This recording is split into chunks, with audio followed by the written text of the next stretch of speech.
नमस्कार साथियों, BEd student helpline channel पर आपका स्वागत है।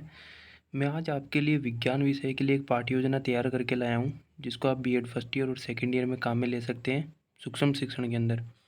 जैसा कि आप सभी को भी पता है कि अभी 15 मई तक अपना सेशन चलेगा और उसके बाद अगला सेशन नेक्स्ट जो काउंसलिंग होगी बच्चों की उसके बाद में स्टार्ट होगा।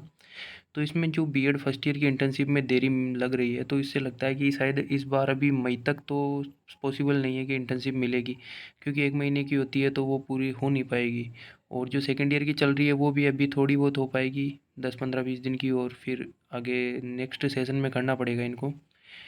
तो ठीक है, माइक्रो टीचिंग के लिए जो लेसन बनाना है उसके लिए विज्ञान विषय के लिए कक्षा 7 का एक लेसन है। प्रकरण होगा अपना मनुष्य में पाचन।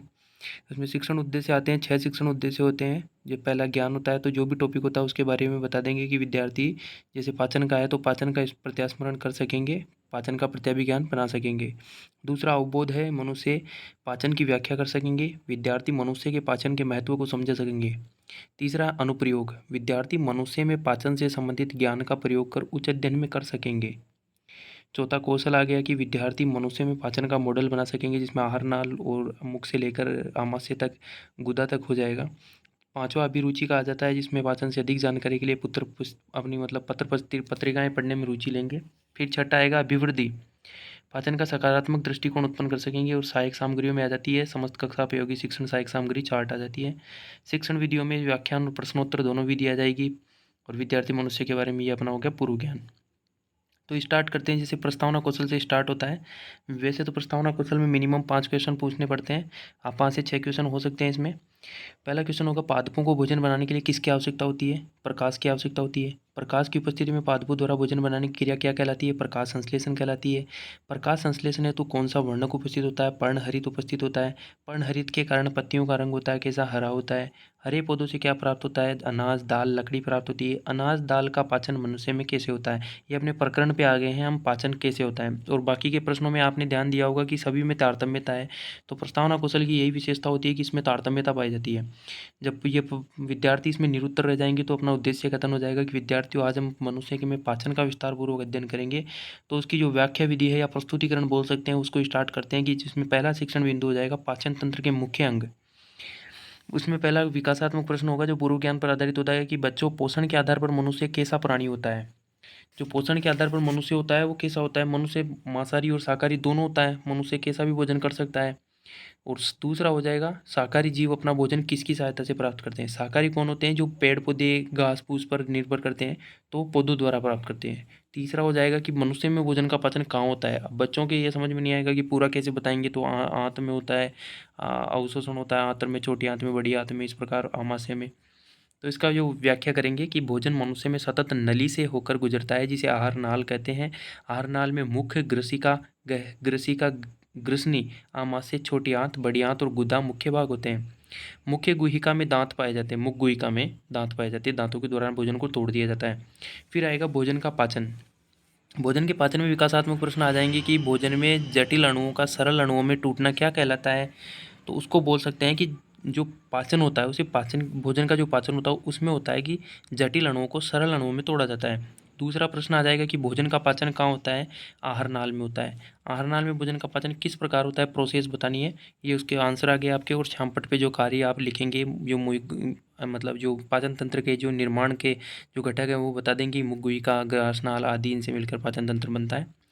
फिर अपना आ जाएगा इसमें, मुख में उपस्थित लार ग्रंथि द्वारा भोजन में लार मिलाई जाती है। और आमाशय में क्या होता है? आमाशय में थैलीनुमा यू आकृति होती है। आमाशय में HCl होता है, हाइड्रोक्लोरिक अम्ल होता है, श्लेष्मा और पाचक रस स्रावित होते हैं। अम्ल जीवाणुओं को नष्ट कर देते हैं। जो HCl अम्ल होता है वो भोजन में आने वाले जीवाणुओं को नष्ट कर देता है। पाचक रस प्रोटीन को सरल पदार्थों में तोड़ देते हैं, प्रोटीन का पाचन हो जाता है। यकृत द्वारा स्रावित पित्त रस और अग्नाशय द्वारा अग्नाशयी रस क्रमशः वसा, कार्बोहाइड्रेट और प्रोटीन का पाचन कर देते हैं। फिर आएगा भोजन का अवशोषण। प्रश्न होगा अपना कि मनुष्य में पचा हुआ भोजन अवशोषित कहाँ होता है?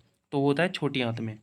फिर आएगा कि मनुष्य में कौन कौन सी आंत पाई जाती है? मनुष्य में 2 प्रकार की आंत पाई जाती है, छोटी आंत और बड़ी आंत। ये व्यास के आधार पर भिन्न भिन्न होती है। तीसरा प्रश्न होगा, छोटी आंत में पाचन कैसे होता है? ये निरुत्तर होंगे, तो इसको अपना समझाना पड़ेगा। पचा हुआ भोजन अवशोषित होकर आंत की भित्ति से स्थिर रुधिर वाहिकाओं में चला जाता है। बड़ी आंत में जल और कुछ लवणों का अवशोषण करते हैं। ये वही आ जाएगा इसमें, पाठ्य श्यामपट्ट 4 आ जाएगा एक साइड में, और एक साइड में ये आंसर हो जाएंगे, जिसमें विद्यार्थी ध्यानपूर्वक सुन सकेंगे और जरूरी जो बिंदु होंगे उन्हें नोट कर लेंगे।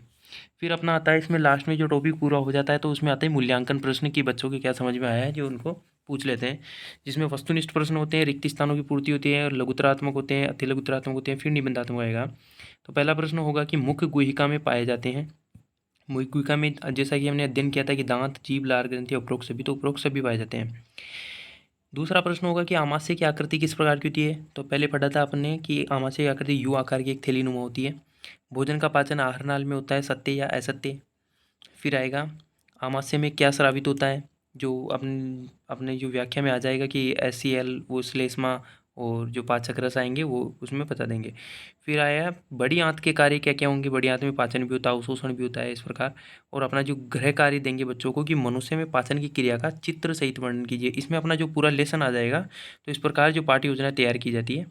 और बच्चों मैं कहना चाहूँगा कि अगर आपको किसी और सब्जेक्ट की आपको पाठ्य योजना या फिर प्रस्तावना कौशल या फिर उद्दीपन कौशल, श्यामपट्ट कौशल, कोई सा भी कौशल चाहिए किसी भी विषय का, तो आप इसके नीचे कमेंट कीजिए और सहयोग कीजिए कि बताइए हमें लाइक करके कि वीडियो कैसा लगा। अगर पसंद आए तो चैनल को सब्सक्राइब कीजिए, वीडियो को लाइक कीजिए, और भी कोई सुधार की ज़रूरत हो तो वीडियो में नीचे कमेंट कीजिए। मैं आपकी हेल्प के लिए ही हूँ। और अपने साथियों को बताइए, बीएड वालों को। धन्यवाद।